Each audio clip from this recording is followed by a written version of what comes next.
Hello everyone, welcome to you all in my channel. I am Sagar from IIT Delhi, and in this particular video we are going to learn heteronuclear NMR in inorganic chemistry. So let's get started. So first, some basic things we have to know. These are: first, in NMR, if a sorry if a spin active nucleus couples with another spin active nucleus, each with spin quantum number I, then 2ni plus 1 number of lines will be seen. So in NMR spectroscopy, the total number of lines for a signal will be 2ni plus 1. Here I equal to spin quantum number. So I, for this type of nucleus, I will be half, and for 35Cl I will be 3 by 2. In general, we will see this type of nucleus in major cases, okay, where spin I will be half. So total number of lines for each signal will be 2 into n equal to 2n into I equal to half plus 1 equal to n plus 1.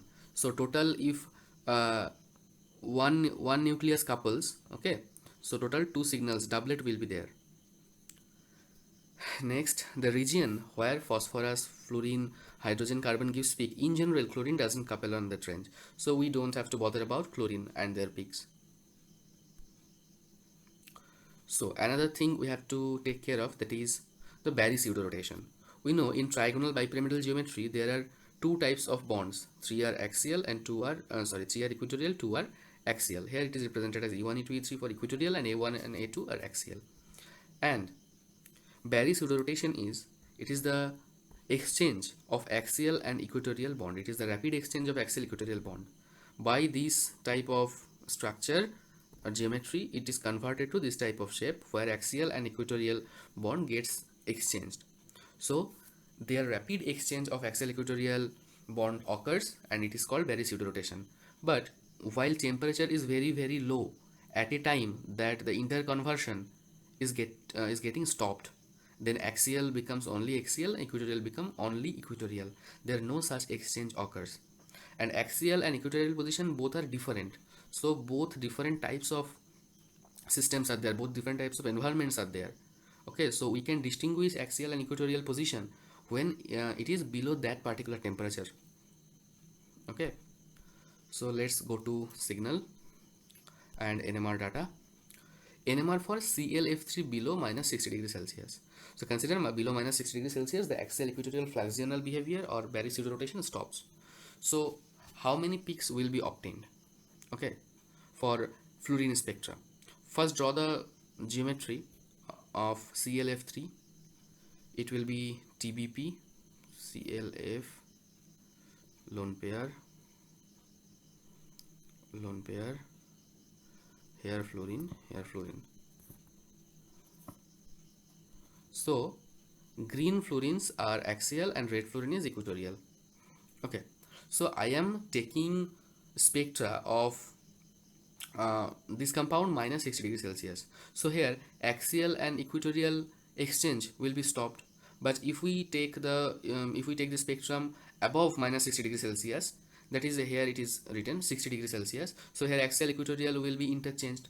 That's why all types of fluorine, all three fluorine will be same. Sometimes it will be in axial, sometimes it will be in equatorial. So overall we can't distinguish them. So overall only one signal will appear.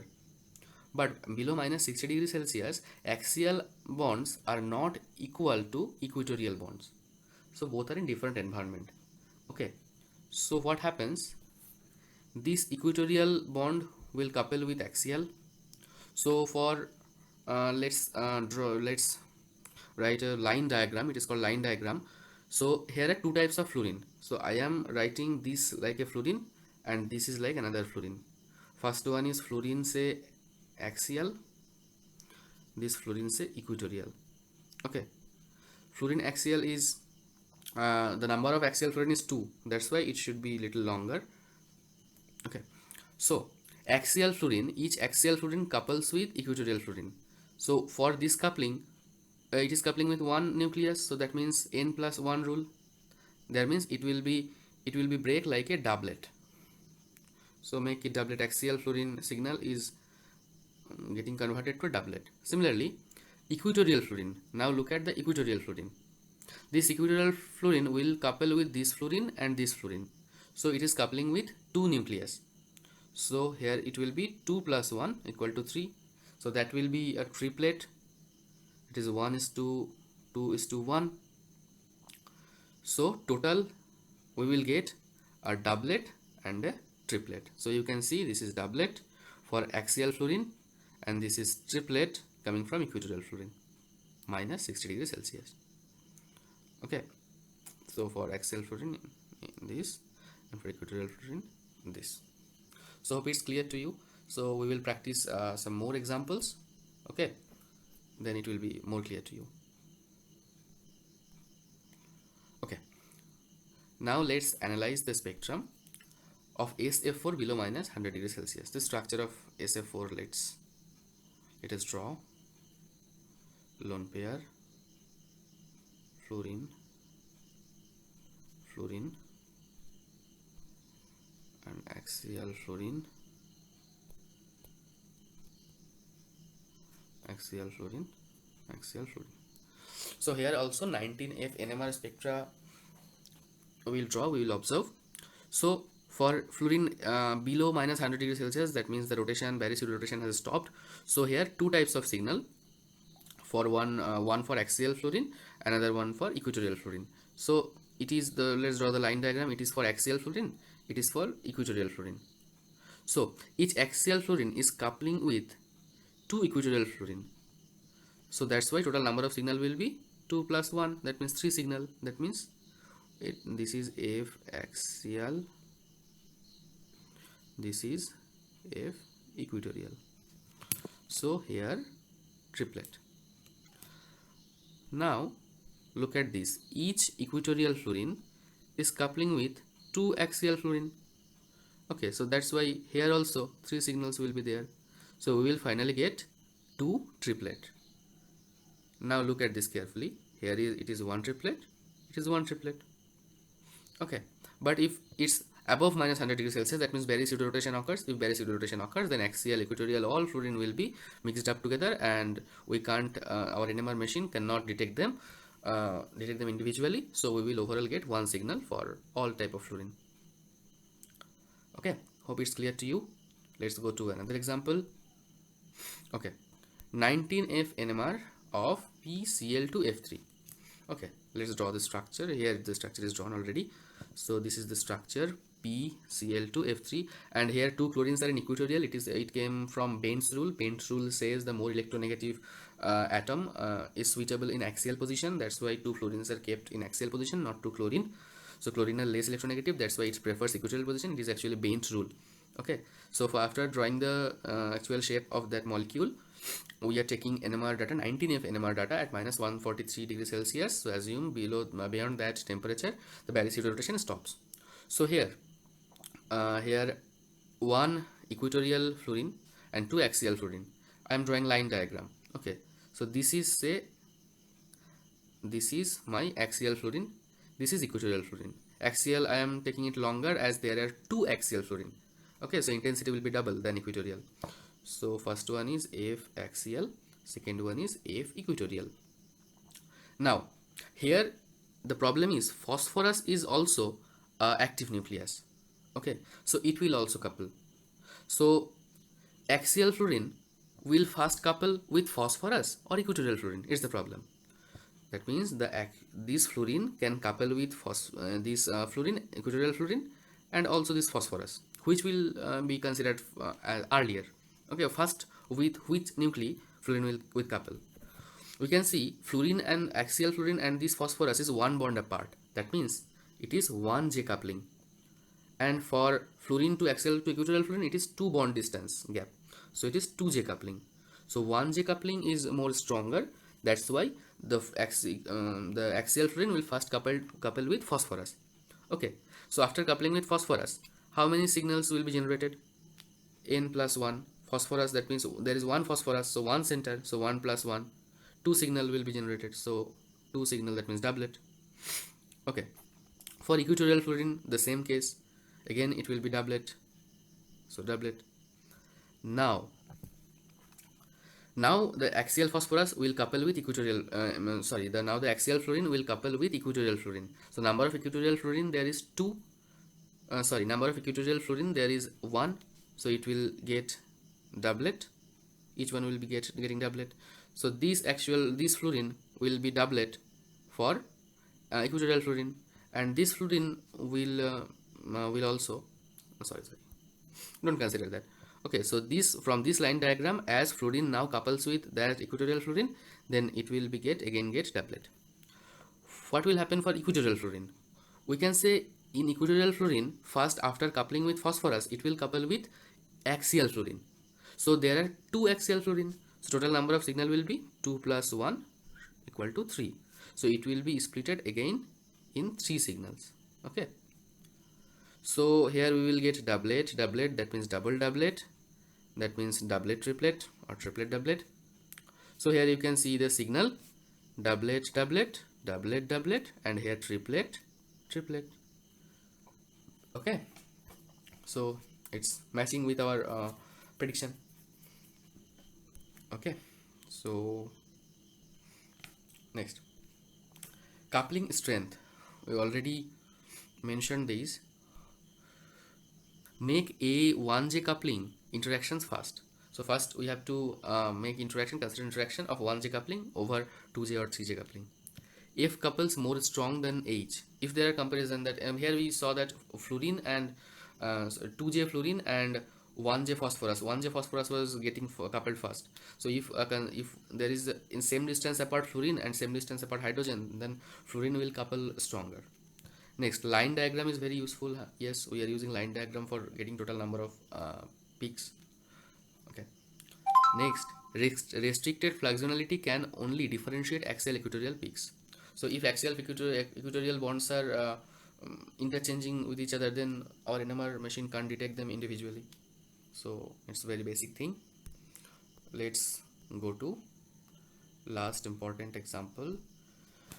Okay, PF4H. P F H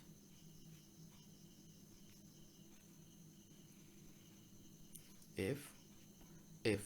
Draw 19F NMR diagram. So let's continue. So 19F diagram means first we have to look at how many fluorines are there, how many types of fluorines are there. Here there is I am assuming that it is below the temperature where the baricial rotation is absent.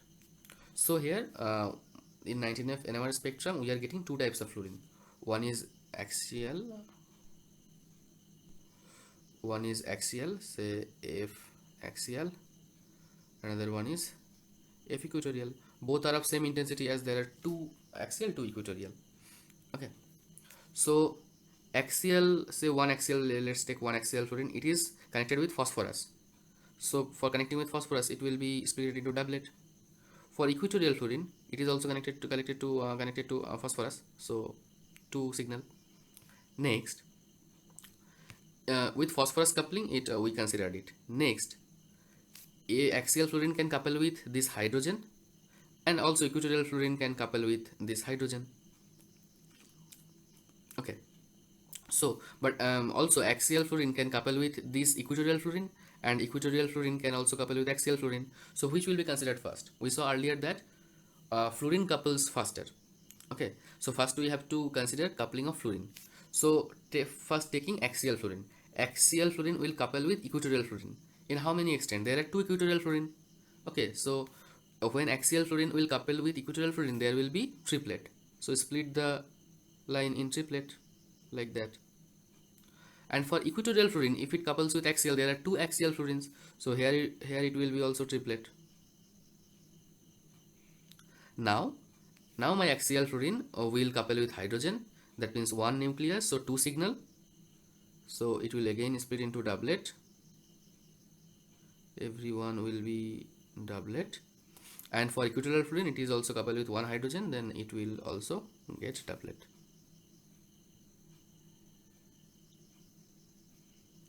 Okay, so what type of spectral picture we will expect? So if we are getting only fx and feq, that means axial and equatorial, then signal should be like that. After that, it gets splitted into doublet. So this will get doublet, this will also get doublet. Then each doublet gets converted to it is splitted again into 1:3:1 triplet. So after that we will get like this. I'm sorry.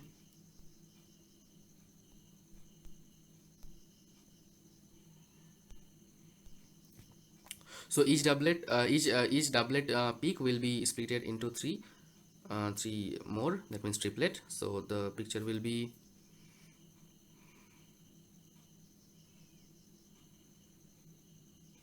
first doublet and second doublet. Okay, again each peak will be split into two, so we will finally get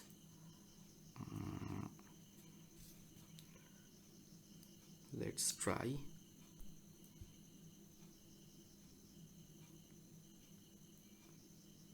first one, second one, third one. So overall the NMR signal will look like this. Okay, so in this way you can draw any type of NMR signal in any type of nucleus like this we have covered. So for you it is a homework. Draw AsF4Cl. As means arsenic, and if with that 4 fluorine and 1 chlorine is attached. So you have to draw 19F spectrum in the similar way. Do it yourself. If you have any doubt, comment below. Next, let's see another more example. HPClF3. HPClF3, it is the structure. It is calling saying that 31 pNMR. We have to draw 35 1 NMR. Sorry, 31 pNMR. So it is phosphorus. So first we have to, NMR is of phosphorus, so here is one type of phosphorus. So first one line diagram, then it can couple with fluorine, fluorine, fluorine. Okay, so first I am taking axial fluorine. If it coupled with axial fluorine, there are two axial fluorine, so it will be split into triplet. So 1:2:1. And then if it coupled with equatorial one, then there are one equatorial fluorine, so it will get doublet. And then it may couple with hydrogen. So for one hydrogen, that will be again doublet for each case. So here you can see systematically for P, for if axial coupling, when axial coupling will occur, then it will be split into three. Then for equatorial coupling, each will be converted into doublet, it will be split in doublet. And finally for when hydrogen will couple, then also doublet will be obtained. So finally it will be like a final NMR of 31p. So hope it's clear to you, and if you get benefited in this lecture, like, share and subscribe. Keep learning. Thank you.